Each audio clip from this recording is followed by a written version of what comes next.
What if the first thing you did today was not a choice at all? You opened your eyes this morning, and before the light had fully settled into the room, before a single conscious thought had formed, something inside you had already moved. A notification, a memory, a subtle unease. You followed it without question, as if it were you. This is not weakness, and it is not failure. It is the condition of a mind that has never been shown the distance between the world and its response to it. What if freedom is not something you gain, but something you notice? The Stoics spoke of a space between stimulus and response, not as an abstract idea, but as the most sacred territory a human being could inhabit. It is here that a life is shaped, and yet most people pass through their days never sensing this opening. They are carried forward by reactions that feel like decisions, convinced they are steering when they are simply being moved. What if your reactions are older than your thoughts? The body speaks first. Fear rises before language, irritation forms before logic arrives, and the nervous system makes its judgment long before you call it reasoning. In that narrow gap, that almost invisible fraction of a second, your entire direction can shift. A word spoken too quickly, a gesture misunderstood, a tone sharpened without intention. These moments feel small, but they accumulate into the architecture of your life. What if control begins where circumstance ends? Epictetus lived a life where nearly everything external was denied to him, yet he constructed an internal freedom that could not be taken. He did not promise comfort or ease. He offered structure, a way to place your attention so precisely that no external force could dictate your inner state without your permission. This was not detachment from life, but a deeper engagement with it, guided by clarity rather than compulsion. What if calm is not silence, but precision? We often mistake emotional regulation for suppression, as if strength requires the absence of feeling. But the Stoic understood something more refined. Regulation is not the removal of emotion, it is the shaping of response. It is the moment where you feel fully, yet choose deliberately. There is a difference between swallowing a reaction and transforming it, between being quiet because you must and being quiet because you have decided that your response deserves care. What if awareness is the most demanding discipline you could practice? The Stoics called it Prosochē, a continuous attention to the movements of your own mind. Not passive observation, but active witnessing. To notice the impulse before it becomes action. To feel the emotion before it hardens into identity. This witnessing is a form of profound respect for yourself, an acknowledgement that you are more than your immediate impulses. You begin to ask quieter, more precise questions. What is this sensation? Why does it feel urgent? Is it truly a threat, or simply familiar? In this attention, something subtle begins to shift.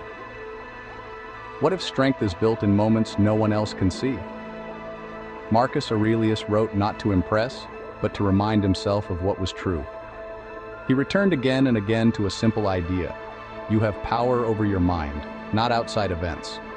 But this realization is not transformative on its own.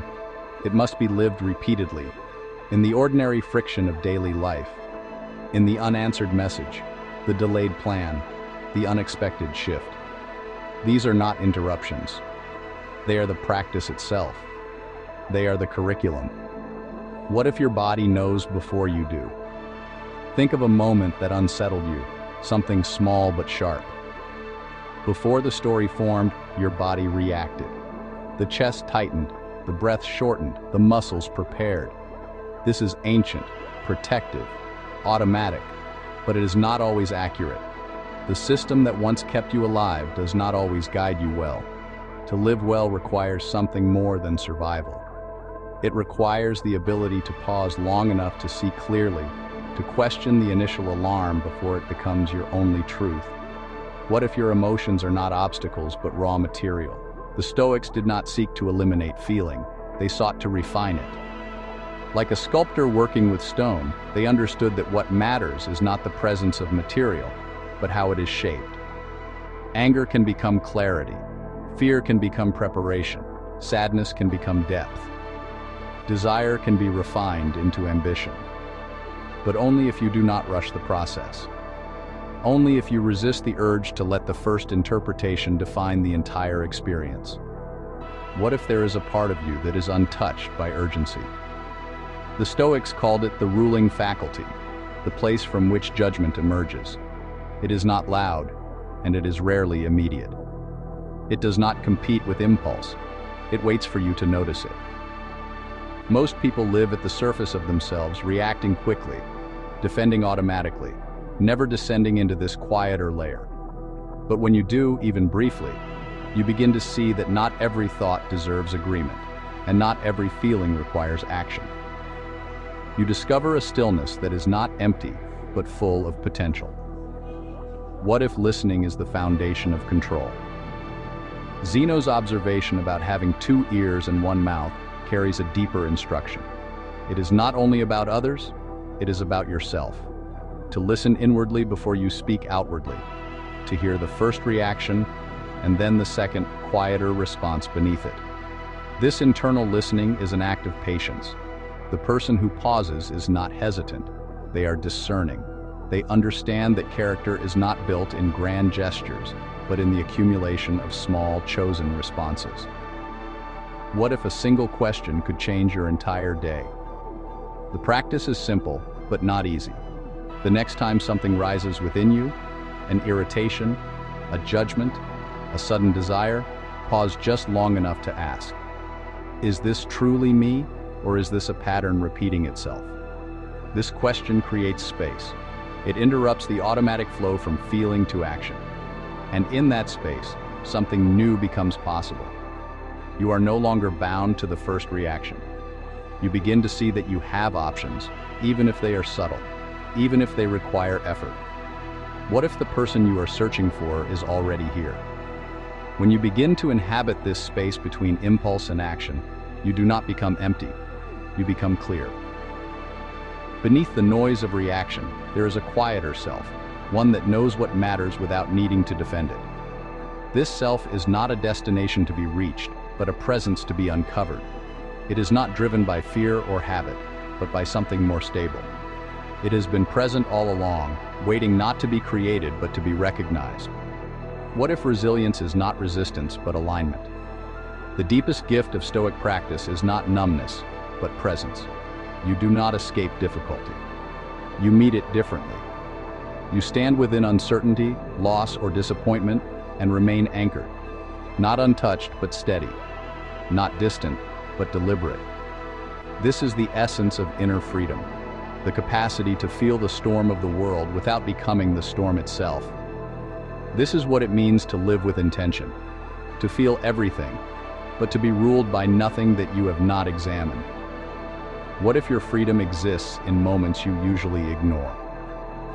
The space between stimulus and response is not abstract. It is immediate, accessible, and often overlooked. It is the breath you take before you answer. It is the moment of stillness before you act. Each pause is a return to yourself. Each deliberate response is a quiet act of authorship. You are not withdrawing from life when you pause. You are entering it more fully, not as a collection of reactions, but as a presence that chooses. And that choice, repeated, becomes who you are. This space is where your life is truly lived. It is not found in grand pronouncements or dramatic shifts, but in the quiet, consistent return to this internal territory. It is the silent decision to not be carried away. It is the gentle recognition that you are the observer, not the storm. This is the work, and it is always available in this moment and the next.